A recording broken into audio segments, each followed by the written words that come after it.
सकते।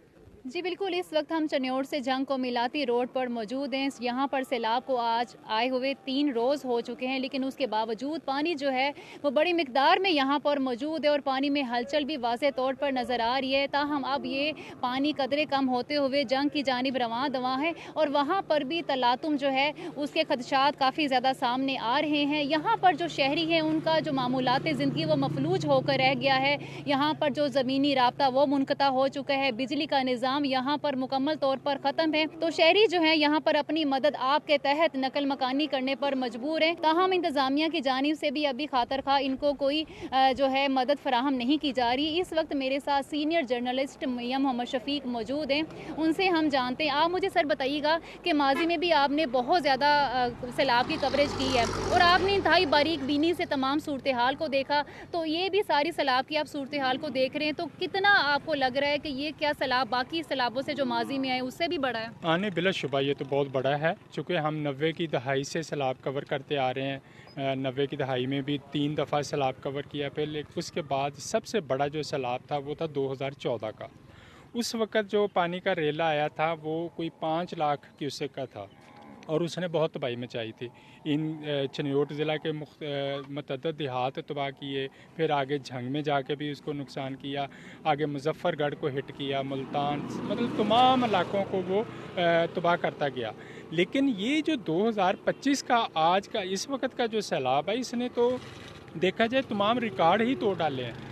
मतलब अभी तक जो हमें अदाद-ओ-शुमार बताए जा रहे हैं उसके मुताबिक कोई तकरीबन 8 लाख से भी ज़्यादा क्यूसेक का रेला जो पीछे से आया, गुजरता गया, जहाँ जहाँ से गुजरा उसने तबाही मचाई है। अच्छा, दूसरी बात यह है कि ज़िला चन्योट में अगरचे कोई इतनी ज़्यादा तेजावज़ात दरिया के अंदर नहीं थी, साइडों पे भी कोई इतना हमें नहीं कभी देखने को आया, लेकिन जो ज़्यादा मसले बने हैं वो हैं जो सियासी तौर पे और इंतज़ामी तौर पे चीज़ें होती हैं, बंद बनाने के, बंद तोड़ने के, इस तरह के, किसी को बचाना है, किसी को तबाह करना है। ये जो फ़ैसले थे इनके नतीजे में काफ़ी नुकसानात हुए हैं। अब एक रिपोर्ट के मुताबिक तकरीबन कोई 144 देहात ऐसे हैं ज़िला चन्योट के जो मुकम्मल तौर पर डूब गए हैं। कोई मकान नहीं बचा, कोई घर नहीं बचा, कोई लोगों के अमलाक, लोगों के जानवर, लोगों के अपने जो चीज़ें सब बह गई हैं। और बहुत सारे ऐसे लोग थे जो पहले निकलना चाहते थे लेकिन उनको कोई प्रॉपर इत्तला नहीं दी गई, उनको कोई गाइड नहीं किया गया इंतज़ामिया की तरफ से, जिसका नतीजा ये हुआ कि लोग आखिरी वक्त तक बैठे रहे, देखते रहे, इंतज़ार करते रहे। पानी सर पे आ गया तो फिर भागम तौड़ सिलसिला शुरू हुआ। अभी भी बहुत सारे हम ये पीछे देखते आ रहे हैं कि लोग अभी रोड के ऊपर बैठे हैं, जानवर लेके, अपना सामान लेके, घर बार का सारा सामान लेके बैठे हुए हैं। तो ये जो सैलाब था ये कोई मामूली बात नहीं थी। 8 लाख क्यूसेक का रेला के रोड का जो ब्रिज है, फीट का फासला था कि उसको वो पानी टच कर रहा था, और अगर वो हिट होता, ब्रिज को नुकसान होता, फिर चन्योट शहर जो कि दरिया के बिल्कुल संगम पे है, किनारे पे है, 1.5 से 2-3 किलोमीटर का फासला है, फिर सारे पानी का रुख ज़ाहिर चन्योट शहर की तरफ होना था। उधर को अगर हम बात करें लालियाँ की तहसील की तरफ, ये बहुत ज़्यादा तबाही हो सकती थी। खर्चे रेला बड़ा था लेकिन अल्लाह का बड़ा करम रहा है कि उसने वो तबाही या वो नुकसान नहीं किए। अगरचे इसको ज़िली इंतज़ामिया ने किसी हद तक मैनेज किया है और 1-2 जगह पे शगाफ लगा के पानी के प्रेशर को कम किया है, ताहम जो नुकसानात होने थे वो तो हो गए। अब ये रेला जा रहा है आगे, अब आगे ज़िला जंग के बिल्कुल करीब पहुंच चुका हुआ है, काफ़ी सारा पानी जंग में इंटर हो चुका है, लेकिन जो पीछे से ज़्यादा प्रेशर है वो भी जा रहा है। अच्छा सर, जैसा कि पहले भी क्या इस तरह की इनको इतलात नहीं मौसूल होती हैं? यहाँ पर हमारे मुतल्लिका महकमे भी हैं, क्या उनको पता नहीं था कि रेला जो है वो चन्योट की जानिब गामजन है और ये इलाका मकीनों को पहले इनकी नकल मकानी करवा दी जाती, तो फिर मेरे ख्याल में नुकसान से काफ़ी हद तक बचा जा सकता था। ये मैंने जैसे आपको पहले भी बताया, ये रवायती गफलत है इंतज़ामिया की। हमारे हाँ यहाँ पे ये सिलसिला है ना कि कोई भी काम है तो वो आखिरी दम तक उसका इंतज़ार किया जाता है। प्लानिंग होती, कोई चीज़ें तय होती, हिकमत अमली से काम चलता तो शायद इतनी तबाही या इतना नुकसान ना होता।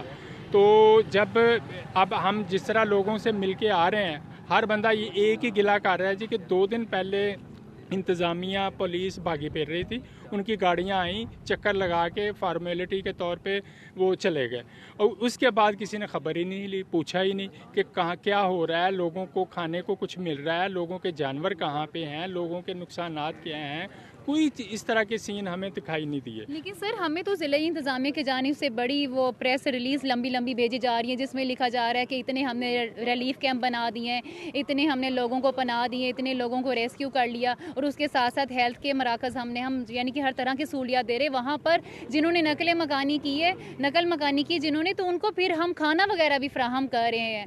तो इस हवाले से आप फिर क्या कहते हैं? हकीकत तो हमें बहुत हद तक उसके बरक्स नज़र आ रही है। लोग अपनी मदद आपके तहत सड़क किनारे जो है अपना सामान रख के बैठे हुए हैं और शायद ही है वो किसी की तरफ से उनको कोई इमदाद मिली हो। देखिए, दावे तो होते हैं, इंतज़ामिया ने अपनी कारकर्दगी दिखानी तो होती है, ज़ुबानी कलामी कागज़ों में सारा कुछ होता है। जो कैंप लगाए हैं इनकी अकल पे मातम करने को दिल करता है कि जो जहाँ तबाही हुई है, जहाँ लोग बैठे हैं सड़क के ऊपर, वहाँ कोई पूछने वाला नहीं है। जो महकमा सेहत की तरफ से कैंप या जो भी इंतज़ाम है वो दरिया के किनारे पे ब्रिज के नीचे लगा दिए हैं। बंदा पूछे पानी को इंजेक्शन लगाने हैं, आपने पानी को दवाइयाँ देनी है, वहाँ कैंप लगाने का क्या तुक बनता है? जो लोग जो मुतासरीन हैं वो तो हैं मुख्तलिफ इलाकों में, रोड के ऊपर बैठे हुए हैं, वबा फैल रही है। आप देखिए, आपको पता है इस पानी के बाद होना क्या है? इसके बाद बहुत नुकसान होने हैं। माली नुकसान तो लोगों का जो हो गया सो हो गया, अब जानी नुकसान के खदशात हैं, वबाएँ फैलनी हैं, मुख्तलिफ बीमारियां सामने आनी है, उसके लिए कोई इंतज़ाम नहीं है। उसके लिए महकमा सेहत भी जिस तरह ज़िली इंतज़ामिया अपने बाकी कामों में लगी हुई है, तस्वीरें व्हाट्सएप पे ग्रुपों में चीज़ें डालने, वही काम महकमा सेहत वाले करने लगे हुए हैं। आपने कैंप बनाने, अगर आपने कोई इंतज़ाम किया है तो नहीं, जाके लोग जो बाहर बैठे हैं, मुतासरीन बैठे हैं, उनको जाके मिलें, उनसे पूछें। उनके आपको अंदाज़ा है कि ख़वातीन के क्या मसाइल हैं, बच्चों के क्या मसाइल हैं। हमें जो इतलात मिल रही हैं, रोज़ाना की तादाद में 20 की तादाद में ख़वातीन की ज़चगी के केसेस सामने आ रहे हैं। ज़ाहिर है एक निज़ाम ज़िंदगी है, उनको ज़रूरत है तिब्बी इमदाद की, लेकिन कोई पुरसाने हाल नहीं है। एक तो सब पानी ने तबाह कर दिया, ऊपर से इंतज़ामिया की गफलत, फिर कुछ इनकी कह सकते हैं कि बेल्डा कह लें कि मौसम भी कुछ इस तरह का है, कभी धूप, सख्त तरीन धूप आ जाती है, एकदम बारिश आ जाती है। हमने देखा है कि लोग घरों का जो थोड़ा बहुत सामान बचा है ना, वो रोड के ऊपर रख के बैठे हुए हैं। एक फैमिली मैंने देखी है, उनकी बेटी की शादी है चंद दिनों तक, मैंने उनसे पूछा, बड़ा दिल दुखा पूछ के जान के कि उनकी बेटी की शादी है और वो जहेज़ का जो उन्होंने अरेंज किया हुआ था सामान का, वो सारा रोड के ऊपर पड़ा और ऊपर उन्होंने पॉलीथीन डाला हुआ है।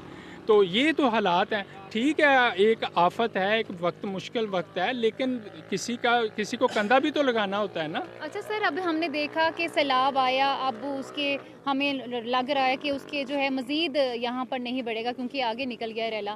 तो इसके साथ साथ आप क्या देखते हैं इसको, क्योंकि पहले भी आपने सैलाब कवर किए हैं, जानी माली और जो ज़रई अराज़ी उसका बहुत ज़्यादा नुकसान हुआ है लोगों के। यहाँ पर जो है गंदम की फसल थी, इसके साथ चावल की फसल थी, मकई की फसल थी, गन्ने की फसल थी, वो बहुत ज़्यादा तबाह हो गई है। तो इसके बाद क्या महंगाई भी हमें बहुत ज़्यादा क्या नज़र आ रही है? माजी में आपने क्या देखा कि जब लोगों को इतने ज़्यादा नुकसान हुए हैं तो फिर बाद में क्या हुकूमत की जानिब से उनको कोई इमदाद फराहम की गई? क्या उनको घर बना के दिए गए? उनकी फलाह बहबूद के लिए कोई काम किया गया?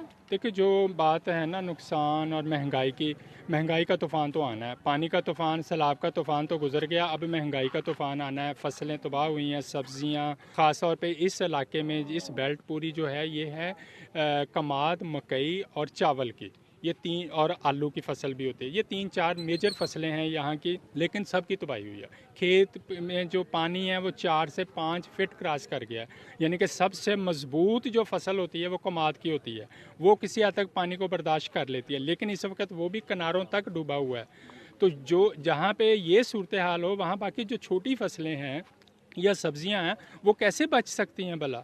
तो बाकी रही बात इनके इमलाक के जो नुकसानात हुए हैं उसके इजाले के लिए, बहाली के लिए, तो मुझे नहीं लगता है कि कोई ऐसा हो पाएगा, चूँकि माजी में भी ऐसे ही होता है। अब लाजमी वज़रा की तरफ से दौरे होंगे, प्रेस कॉन्फ्रेंसें भी होंगी, ऐलानात किए जाएंगे, पैकेजेस अनाउंस होंगे, बाहर से इमदाद भी ली जाएगी, सारा कुछ होगा, लेकिन इन गरीबों को बेचारों को कुछ नहीं मिलने वाला।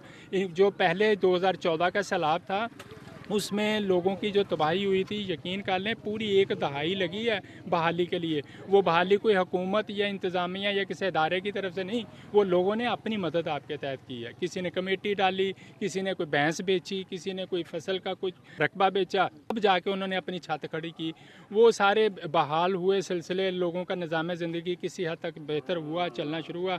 अब फिर ये एक बड़ा सैलाब अल्लाह की तरफ से है जो भी मामला, लेकिन हमारे अदारे, हमारी हुकूमत, सियासी जमातें, अच्छा देखिए कितनी बदकिस्मती है कि जब इलेक्शन होते हैं, इलेक्शन की कैंपेन के दौरान उम्मीदवारान कई मील का सफ़र, किलोमीटर का सफ़र तय करके खेतों के अंदर से गुजर के देहातों में जाते हैं वोट लेने के लिए। लेकिन आज तो कोई नहीं उनको पूछने आया। कहाँ हैं चिन्नौर के MNA, कहाँ हैं चिन्नौर के MPA या इनके सियासी जमातों के ओहदेदारान किधर हैं? और वजारत जो लेने वाले हैं, मज़े लूटने वाले हैं, वो किधर हैं? अब कौन पूछेगा इनको? अगर आप इस मुसीबत की घड़ी में आकर इनको नहीं पूछेंगे तो कल आपको वोट तो ठीक आप मिल जाएंगे, लेकिन आपका ज़मीर भी तो कोई है ना, उसका कौन जवाब देगा? ज़मीर को भी तो पूछे ना। ज़्यादती है, जुल्म है इन शहरियों के, देहातियों के साथ, इन यहाँ के मकीनों के साथ। जी बिल्कुल, जैसा कि आपने सुना, बड़ा तफसीलन तज़िया किया गया है सीनियर सहाफ़ी मियां मोहम्मद शफ़ीक की जानिब से और हर एस्पेक्ट को डिस्कस किया गया है। पहले माजी में भी इसी तरह सैलाब आते रहे हैं, लेकिन मुस्तकबिल के सैलाब को रोकने के लिए कोई खातिर खा इकदाम नहीं किए गए। अब यहाँ के जो मुतासरीन हैं, उनके जानवर जो हैं वो सैलाब की जद में आ गए हैं, उनकी जो ज़रई रकबे हैं वो यहाँ पर सारी फसलें उनकी उजड़ गई हैं, उनके जो आशियाना है वो उजड़ गए हैं। अब इनको संभलने में कितना टाइम लगेगा, क्योंकि अभी तक ये अपनी मदद आपके तहत ही अपनी सारी उन्होंने नकल मकानी की है और उसके साथ साथ अपने सामानों की भी हिफाजत कर रहे हैं और अपने खाने पीने का भी बंदोबस्त जैसे तैसे वो कर रहे हैं। वो भी किसी को खाने को मिल रहा है जबकि किसी को खाने को भी नहीं मिल रहा। ताहम ज़िले इंतज़ामिया और दीगर जो महकमे हैं उनकी जानिब से जो खोखले दावे किए जा रहे हैं, उनकी कलाई उस वक्त खुल के जब हम यहाँ पर कवरेज के लिए आए और लोगों से उनके मसाइल के बारे में सुना। ताहम अब देखना यह है कि इस दफ़ा जो इतना ज़्यादा नाकाबिले तलाफ़ी नुकसान हुआ है, हुकूमत इस मामले में हरकत में आती है या फिर मुस्तकबिल में एक और सैलाब की वो मुंतज़िर है। जी।